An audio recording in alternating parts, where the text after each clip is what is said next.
오늘 하나님께서 저와 여러분에게 주시는 말씀은 마태복음 26장 47절로 75절 말씀으로 기도하면 이후의 삶이 좋아진다. 83-2강 오전 시간에 이어서 함께 은혜 나누기를 원합니다. 먼저 우리가 59절에서 61절까지 이렇게 말씀을 보면 재판이 이상한 재판으로 가고 있죠. 한번 읽어볼까요? 59절에서 61절까지 읽습니다. 시작. 대제사장들과 온 공회가 예수를 죽이려고 그를 칠 거짓 증거를 찾으매 거짓 증인이 많이 왔으나 얻지 못하더니 후에 두 사람이 와서 이르되 이 사람의 말이 내가 하나님의 성전을 헐고 사흘 동안에 지을 수 있다 하더라 하니. 지금 재판이 이상한 재판이다. 재판이라기보다는 좀 뭔가 좀 이상한 부분이 너무 많습니다.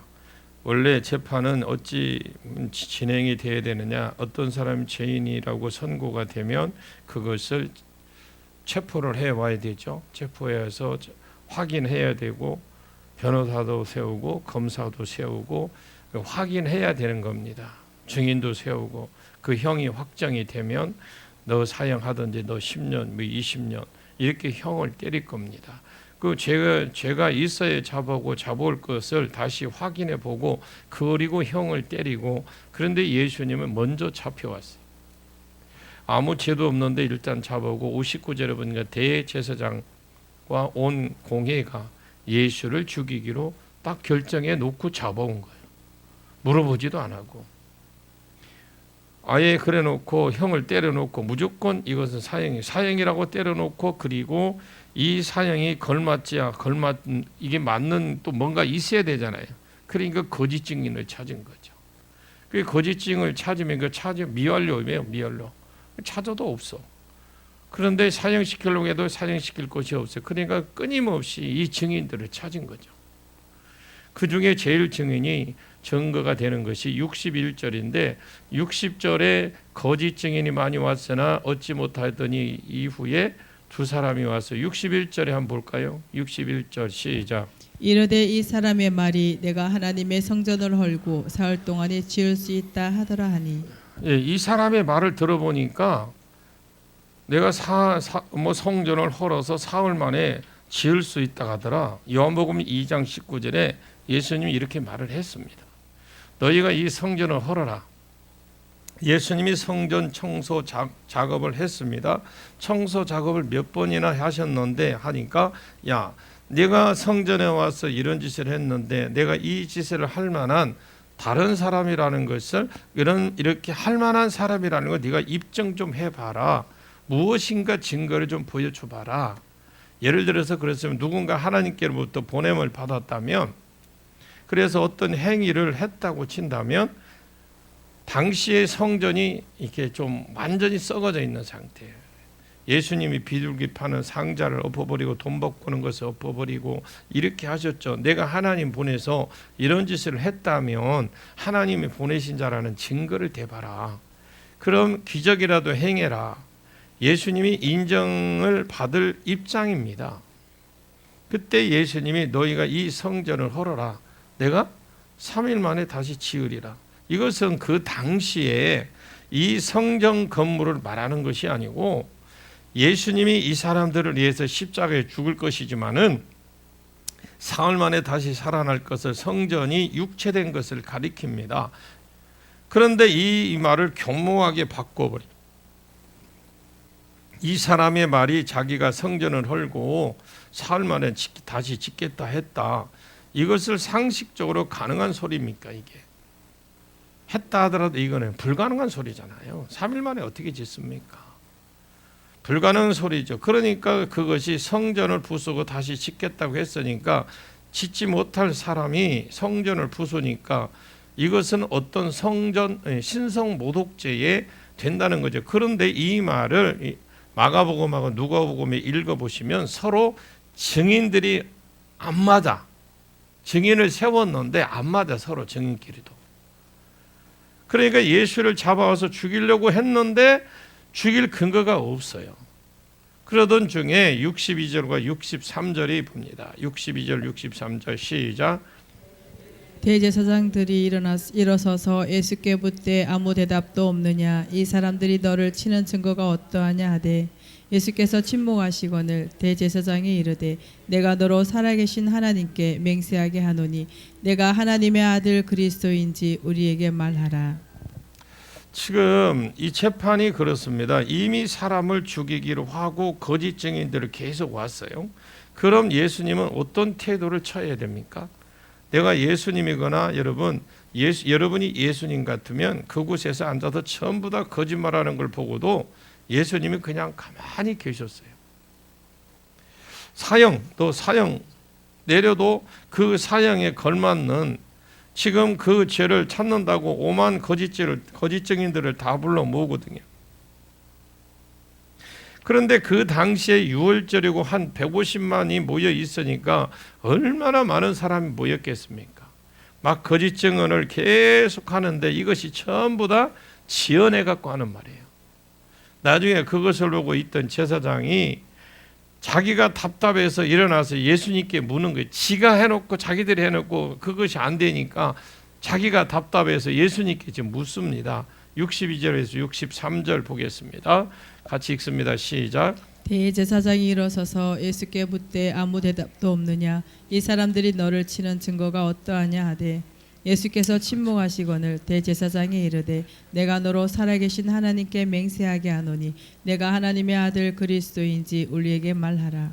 이 대제사장이 일어나서 예수님께 묻습니다. 이렇게 많은 사람들이 너를 쳐서 지금 말하고 무슨 증거를 하고 있는데 너는 왜 아무 말이 없냐? 변호도 좀 해라. 그렇게 말하는데도 예수님 침묵하셨거든요. 침묵하시거늘 미완료로 돼 있거든요. 옛날 성경은 잠잠했다. 그냥 계속 그냥 입 다물고 계셨죠. 이사야 53장 7절에 도수장으로 끌려가는 양털 깎는 자 앞에 잠잠한 양같이 입을 열지 아니하였도다. 아무 말 안 했어요. 미완료가 계속 진행되고 있습니다. 계속 그냥 침묵하고 계셨는데 지금 예수님 말아야 될 때입니다. 왜? 거짓 증거해서 자기를 죽이려고 하니까. 그런데 입을 열지 않으셨습니다. 예수님은 죽기로 작정하셨어요. 이 양반들이 죽이기로 작정했지만 예수님도 죽기로 작정하신 겁니다. 이것이 재판이 진행이 안 되는 거예요. 왜? 일치되는 증거가 없어요. 그래서 대제사장이 아예 돌직구를 딱 던져버려요. 아예 딱 까놓고 한번 말해보자. 그러면서 63절 중간에 내가 너로 살아계신 하나님께 맹세하노니 내가 하나님의 아들 그리스도인지 우리에게 말해라. 두 가지 증거. 네가 하나님의 아들이냐? 그리고 네가 그리스도냐? 그래서 원어의 문제 두 개가 딱 떨어졌어요. 내가 하나님의 아들이냐? 내가 그리스도냐? 우리에게 말해라. 그런데 이 질문은 또 왜 했느냐? 지금 하나님의 아들이라 하거나 그리스도라고 한다면 뭐예요? 신성모독죄를 뒤집어 씌워서 죽이려고 지금 그러는 것이 그러면서 묻고 있다라는 거죠. 다른 정리를 찾다가 안 되니까 하나님의 이름을 맹세해라. 그러면 다이렉트로 이 말을 듣고 죽이겠다라는 거겠잖아요. 이것이 죽이려고 물어보지 믿으려고 물어보는 것이 아니잖아요. 몰라서 묻는 것도 아니고. 대제사장 믿음도 없는 세상 사람이고 사두개인들이 제사장 그룹이거든요. 이 사두개인들은 천사도 안 믿습니다. 기적도 안 믿습니다. 부활도 안 믿어. 천국 지옥도 안 믿고 아무것도 안 믿는 완전 불신자. 믿으려고 지금 믿는 것이 아니라 신성모독죄로 잡아 죽이려고 지금 묻고 있습니다. 그런데 이때까지 잠잠하던 예수가 가만히 있어야 되잖아, 이런 거는. 그런데 지금이 가만히 있을 때거든요. 그런데 64절을 한번 봅니다. 64절 시작. 예수께서 이르시되 내가 말하였느니라. 그러나 내가 너희에게 이르노니 이후에 인자가 권능의 우편에 앉아 있는 것과 하늘 구름을 타고 오는 것을 너희가 보리라 하시니. 지금 대제사장이 물었죠? 그러니까 예수님이 대답을 하면 네가 말하였느니라. 내가 하나님의 아들이냐? 네가 그리스도냐? 우리에게 말해라. 지금 그것을 딱 대답을 듣고 만약에 맞다 하면 잡아 죽이려고 지금 물어보고 있는 거잖아요. 근데 그냥 가만히 계셔도 지금 죽을 판인데 한마디 더 하신 거예요. 너희가 두 가지를 물어보게 될 것이다. 이후에 인자가 권능 우편에 앉은 것을 보고 시편 110편 1절에 하나님 아버지 하나님이 아들 하나님이 십자가를 지고 올라갈 때에 내 원수의 내 발등상이 되게 하기까지 너는 내 우편에 앉아 있으라. 나는 조금 있다가 십자가에 죽겠지만 부활하고 승천해서 하나님 우편에 앉을 것이다. 그 뒤에 있는 문장이 다니엘서 7장 13절에 14절에 있는 말씀인데 그곳을 보면 정확하게 인자라고 쓰면서 하늘 구름 타고 다시 재림할 것에 대한 말씀하고 있습니다. 지금 말하면 안 돼요.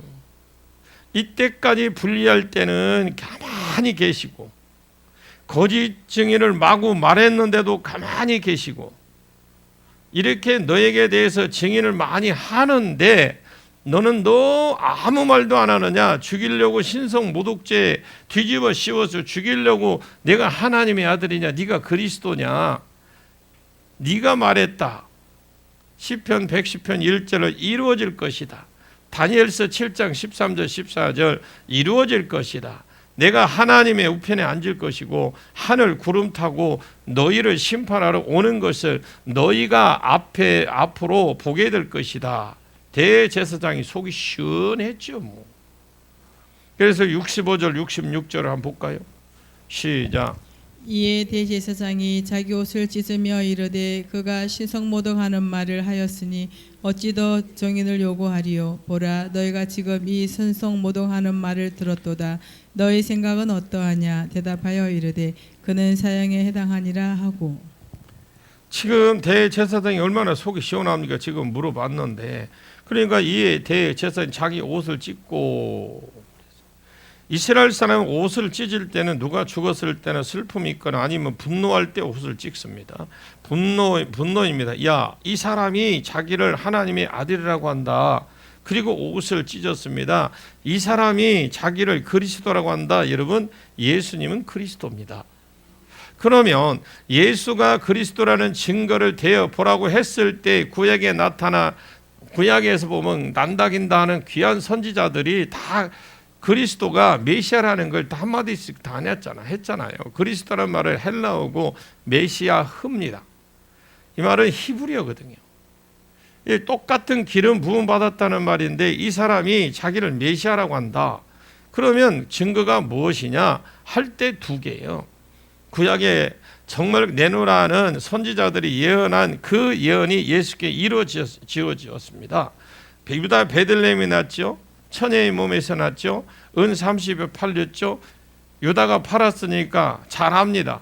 당나귀 타고 입성하시고 겸손해서 6월절 어린 양으로 지금 돌아가시려고 그 외에도 친구에게 배반당하고 어마어마하게 많은 메시아 증거들이 지금까지 다 이루어졌어요. 그리고 이 메시아는 메시아의 고유 사역이 있습니다.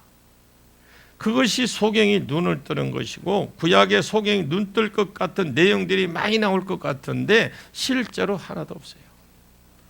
신약에 예수님이 많이 뜨게 했지만 구약에는 소경 눈 뜨는 사람 없습니다. 왜 없을까? 여러분이 그거를 좀 구약에 보면 눈여겨볼 게 왜 없을까? 많이 있을 것 같은데 왜 없을까? 그건 메시아의 고유 사역입니다. 안전명에 일어나고 죽은 자가 살아나고 죄인이 그 죄악 가운데 나와서 새 사람이 되는 것 이런 것들이 다 메시아 고유 사역으로 기록되어 있습니다.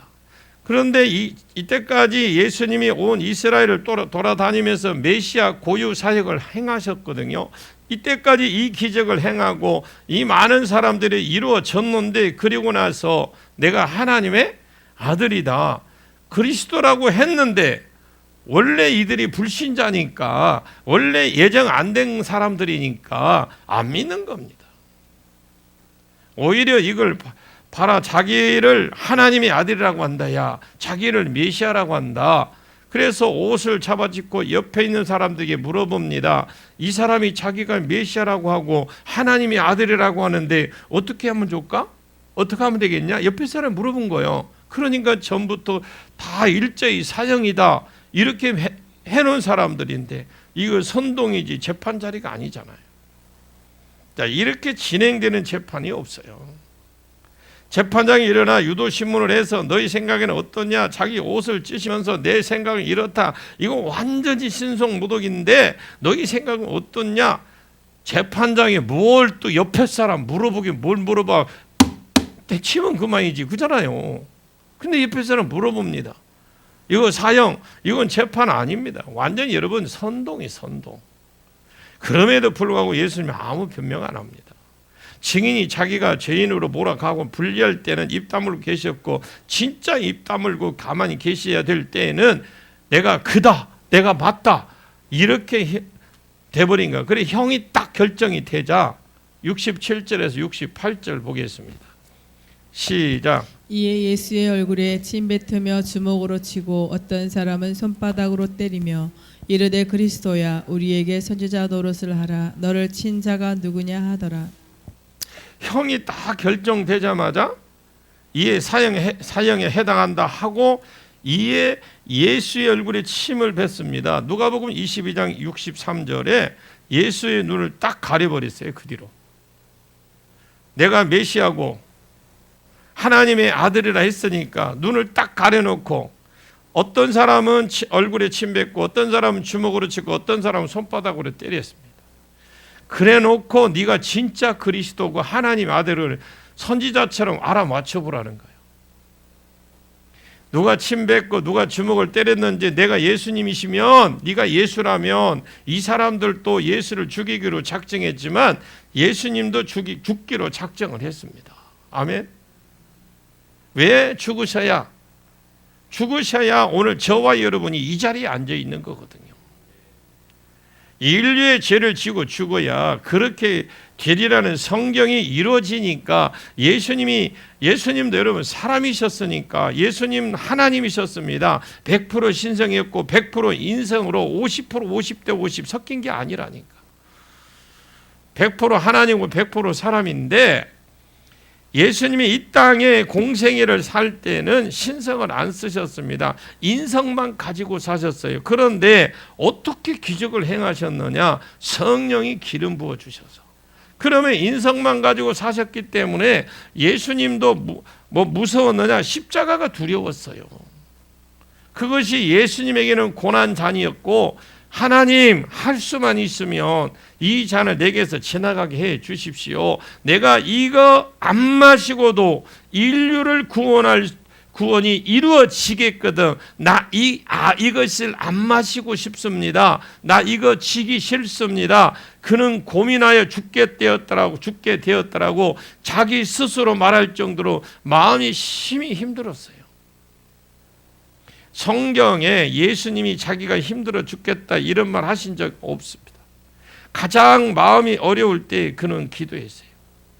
기도하십시오. 그렇게 그가 비실거리던 예수님이 기도하고 힘을 얻고 나니까 완전히 역전이 일어납니다. 아니 처음부터 이런 말을 하시지 아예 말을 마시지 그분 맞나 싶을 정도로 완전히 180도로 다른 분이 되죠. 서둘러지도 덤비지도 않아. 늘 가는 것처럼 그냥 늘 그냥 어떻게 자기가 잘하는 운동하듯이 운동하는데 그 길 자기 길이 왔다 갔다 하시 그냥 아무 꺼리낌 없이 지금 가고 계셔. 그렇게 죽음의 길로 지금 가고 계십니다. 그럼 왜 가셨느냐? 하나님의 뜻을 이루기 위해서 우리를 구원하기 위해서 그렇게 할 수 있었느냐? 기도했기 때문에 기도할 때 성령이 부어주셔서 또 여러분이 기도하지 않으면 말세에 못 이길 겁니다. 여러분 기도하지 않으면 개인 문제도 하나 못 이깁니다. 신앙생활하면서 그런 걸 느낍니다. 똑같은 상황인데 어떨 때는 참았는데 어떨 때는 못 참아요.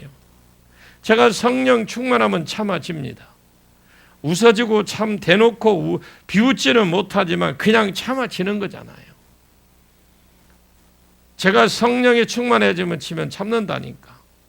웃어집니다. 내가 은혜에 떨어지면 어제 참았거든. 근데 오늘 은혜 떨어지면 어제 웃었는데 어제 이겼는데 오늘 내일을 못 이기는 거잖아요. 하나의 은혜를 싹 걷어버리면 은혜에 떨어지면 우리는 못 참습니다. 내가 은혜에 떨어지면 어제 참았는데 어제는 웃었는데 어제는 이겼는데 내일 못 이깁니다. 우리가 하나님의 말씀대로 살 수 있는 것은 우리에게서 나오는 것이 아니에요. 기도해서 성령 받을 때만 가능합니다. 여러분 기도하시길 바랍니다. 자, 69절에서 70절 보겠습니다. 시작. 베드로가 바깥들에 앉았더니 한 여종이 나와 이르되 너도 갈릴리 사람 예수와 함께 있었도다 하거늘 베드로가 모든 사람 앞에서 부인하여 이르되 나는 내가 무슨 말을 하는지 알지 못하겠노라 하며. 예, 지금 예수님은 산헤드린 공회에 잡혀갔어요. 그런데 공회에서도 차분하게 자기 할 일을 하시고 할 말을 하시고 자기 갈 길을 쭉 지금 공원 산책하듯이 그냥 자연스럽게 하고 있어요.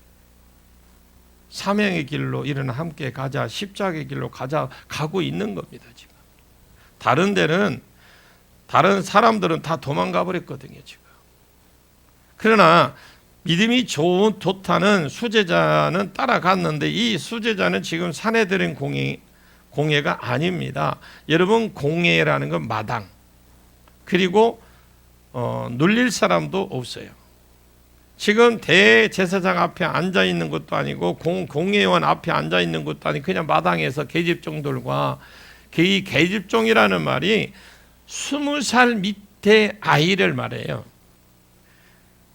비자라는 말인데 어린 계집애인데 여종 계집종을 말하는데 베드로가 바깥들에 앉았더니 한 어린 계집종이 나와서 너도 갈릴리 사람 예수와 함께 있었도다. 잘 봤죠. 함께 있었다라는 에이자 이런 말인데 이건 미완료로 되어 있습니다. 그러니까 어쩌다가 한번 같이 있었다라는 말이 아니고 늘 너 함께 다니고 있던 사람이다. 너 예수와 함께 너 갈릴리에서 같이 살았잖아. 이 말은 너 예수 제자잖아 이 말이거든요. 그런데 베드로가 마당에서 그랬습니다. 무슨 제사장 앞에 선 것도 아니고 요한복음 18장 18절에 숯불 쬐다가 너무 날씨가 추워서 밤이라서 숯불을 쬐다가 마당에서 계집종 앞에서 눌리는 거 봐봐요. 왜 눌릴까요? 기도하지 않으니까. 베드로는 주를 부인 안 하겠다고 주와 함께 죽는 대로 나가겠다고 큰소리 빵빵 치던 베드로 지금 우리 나이로 하면 중학교 1학년한테 눌려가지고 베드로는 지금 나이가 50이 넘었다고 봅시다. 지금 중학교 1학년밖에 안 되는 그 소녀에게 지금 눌려가 있잖아. 왜 눌려? 기도 안 하니까. 모든 사람 앞에 부인하면 이래 나는 그런 사람 모른다. 자기가 그렇게 될 줄 모른 거예요. 기도 안 하면요. 내가 절대 나는 그렇게 안 될 거라 했지만 자기가 어느새 그렇게 된지 몰라요. 모든 사람 앞에 부인하여 나는 이르되 모른다. 자기도 자기가 이렇게 연약하고 이렇게 의리 없고 이렇게 나약한 존재인 줄 스스로 자기도 몰랐던 거예요. 자, 71절에 72절 봅니다. 시작. 안문까지 나아가니 다른 여종이 그를 보고 거기 있는 사람들에게 말하되 이 사람은 나사렛 예수와 함께 있었도다 하매 베드로가 맹세하고 또 부인하여 이르되 나는 그 사람을 알지 못하노라 하더라. 앞에 보면은 안문까지 나갔죠. 아마 이제 도망가려고 했는지 아니면 뭐 그 자리를 피하려고 했는지 하여튼 안문까지 나가서 갔더니 또 다른 여종이 그를 보고 말하되 이 사람도 나사렛 예수와 함께 있었도 똑같은 말을 하는 거예요. 그냥 잠시 있는 것도 아니고 함께 살았다라는 거, 함께 동행했다. 그러니까 베드로가 맹세하고 또 부인하여 나는 저자 몰라. 그러면서 하나님의 이름으로 맹세를 해버려요. 맹세까지 하고 부인까지 해버려요. 그러면 뭐라고 하느냐? 나는 그 사람 알지 못하노라. 옛날에 여러분 가이사라 빌립보에서 신앙 고발할 때 주는 그리스도시여 살아계신 하나님의 아들입니다. 이 주는 아도나이입니다. 아도나이. 그리고 주인님 퀴리오스, 주는 그리스도시여 살아계신 하나님의 아들입니다. 이렇게 말을 하고 고백했던 베드로가 그 사람 3인칭을 쓴 거요. 하와도 이 뼈 중에 뼈요, 살 중에 살이다 해놓고 나중에 죄 지으니까 하나님이 내게 붙여주셔서 내게 주셔서 나와 함께한 여자, 그가 내게 줌으로 내가 선악과를 먹었나이다. 완전히 지금요 남이 돼버린 거예요.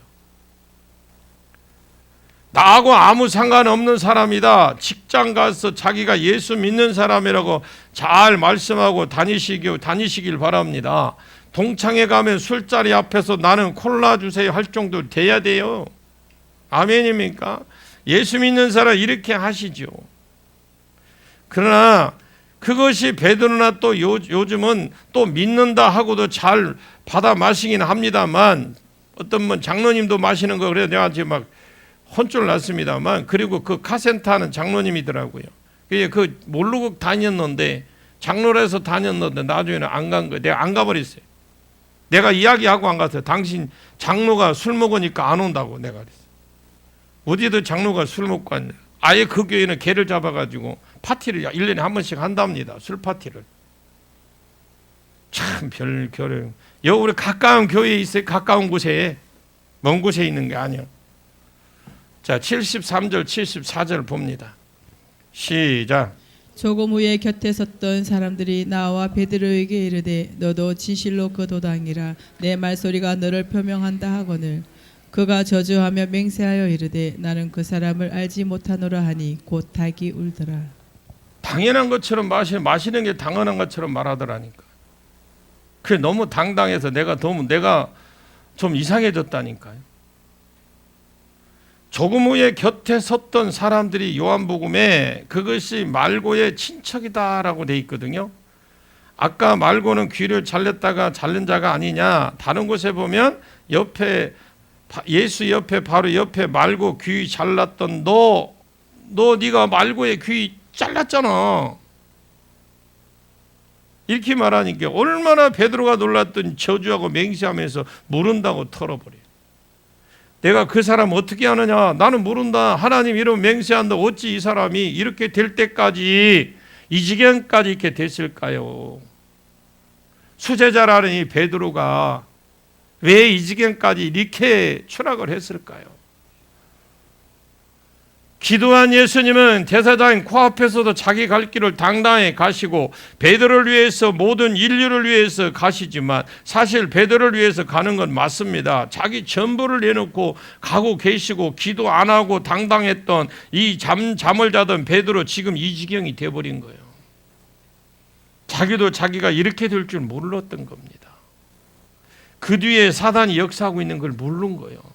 우리는 기도 안 하고 내가 막 기도한다고 하고 내 입으로는 기도한다고 원함만 있지 실질적으로 기도 안 하면 사단이 내 뒤에서 잘한다 뒤에서 막 박수치고 하는 거 모른다니까. 뿌리쳐야 되는데 자리로 가야 되는데 사탄이 베드로를 밀가루도 지금 하고 있는 겁니다. 여러분 사단은 계획하고 모든 짓을 합니다. 눈에 안 보이니까 사람이 사단의 역사하는지 몰라요. 욥기서 1장을 참조해 보시면 얼마나 치밀하게 사단이 계획하고 욥에게 덤비는지 봅니다. 그냥 덤비는 것 같지만 우연히 풀어지는 것 같지만 베드로가 어디가 약한지 딱 갈고 정확하게 수시되는 거예요. 지금 막 베드로를 완전히 부인해 버리는 겁니다. 하나님 은혜가 그를 덮었기 때문에 내가 너희보다 먼저 갈릴리로 가서 너희를 회복시켜 주겠다는 약속 때문에 이것이 살아있는 겁니다. 사람이 수제자이고 교회의 머리가 되었지 아니면 아무것도 아닙니다. 우리도 똑같습니다. 은혜가 아니면 아무것도 할 수 없다는 걸 아시길 바랍니다. 그래 3번 딱 말했더니 닭이 물어버리잖아요. 여러분 그거는 안 키워요. 이스라엘 가면 닭 없어요. 이방인들의 뜰에 와 있으니 거기 들어오니까 그 사람들이 갔다는 것인지 모르겠지만 은혜가 아니면 아무것도 할 수 없다라는 걸 아십시오. 울어버리니까 베드로가 부인했는데 난 닭이 말할 때마다 생각나는 것이 있습니다. 우리는 원함만이 있습니다. 절대로 행할 힘이 없습니다. 꼭기요. 우리는 원함만이 있습니다. 우리는 행할 힘이 없습니다. 꼭기요.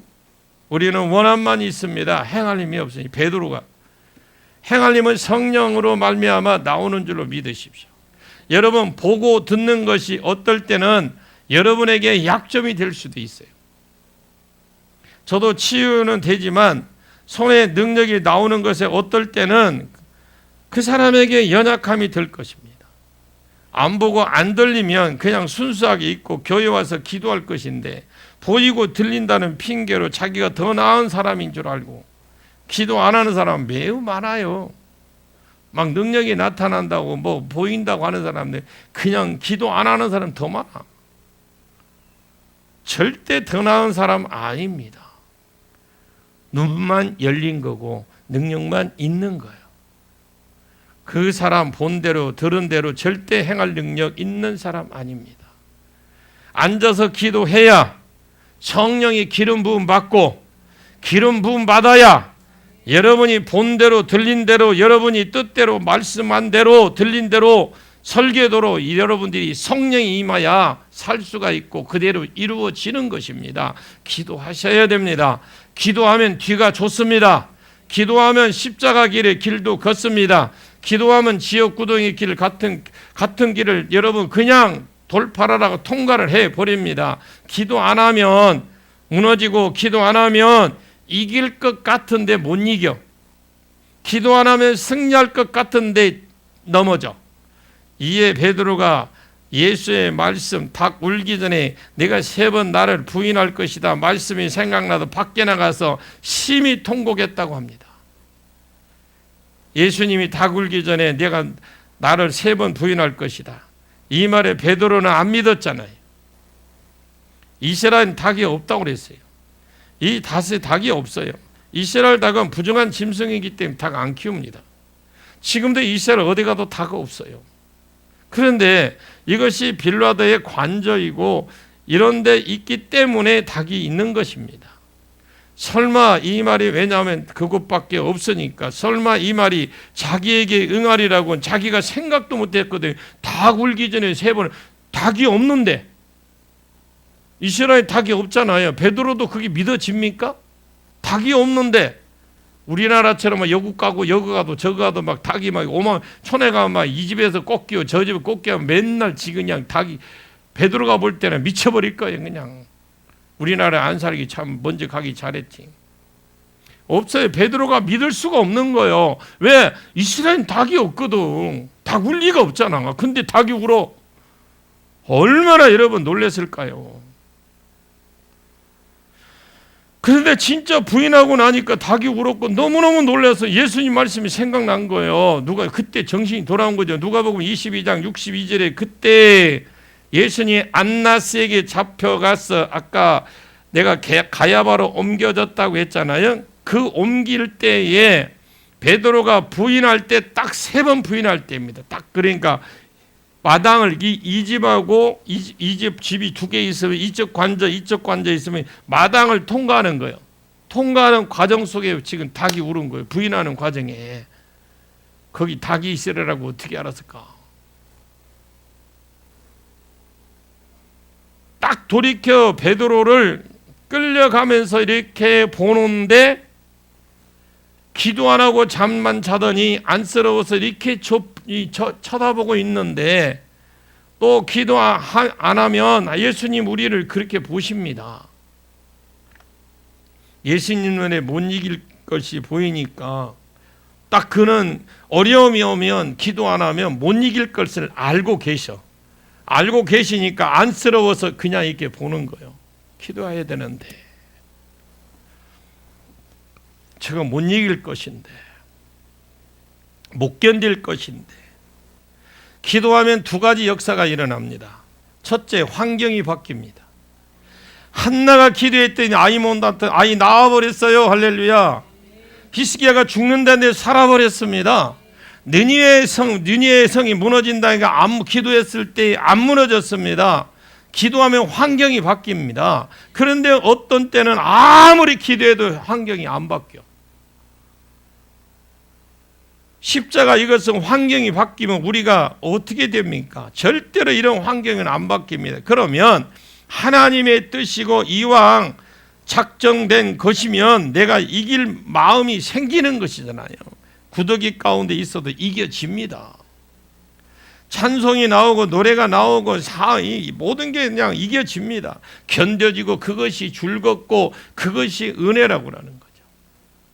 기도하다가 겟세마네 동산이 여러분의 사명의 자리가, 여러분의 기쁨의 자리가 되도록, 뒤가 좋도록, 뒤가 좋아지도록, 후에 도와지도록 늘 기도하는 저와 여러분이 모두가 되시길 바랍니다. 여러분 기도해서 여러분들이 뒤가 좋아지는, 후일에 좋아지는, 간증거리가 많아지는, 그래 여러분들이 진짜 주인공이 되시기를 예수님의 이름으로 간절히 축원합니다. 기도하겠습니다. 하나님 감사합니다. 기도하면 후이 좋다고 했고 후가 좋다고 했고, 기도 안 하면 못 이긴다고 했습니다. 넘어진다고 그랬습니다. 절대 못 건다고 그랬습니다. 하나님, 우리가 당당했던 제자들 넘어지고 있고 비실비실하던 예수님 당당했던 걸 보면서 이것이 기도의 차이라는 걸 우리가 배웠사오니, 주님, 내가 기도하는 사람이 되게 해 주옵소서. 기도하는 자리가 있게 해 주옵소서. 기도에서 성령 받고 능력 받고 행할 수 있도록 치료받고 능력 받게 해 주시옵소서. 예수님의 이름으로 간절히 기도하옵나이다. 아멘.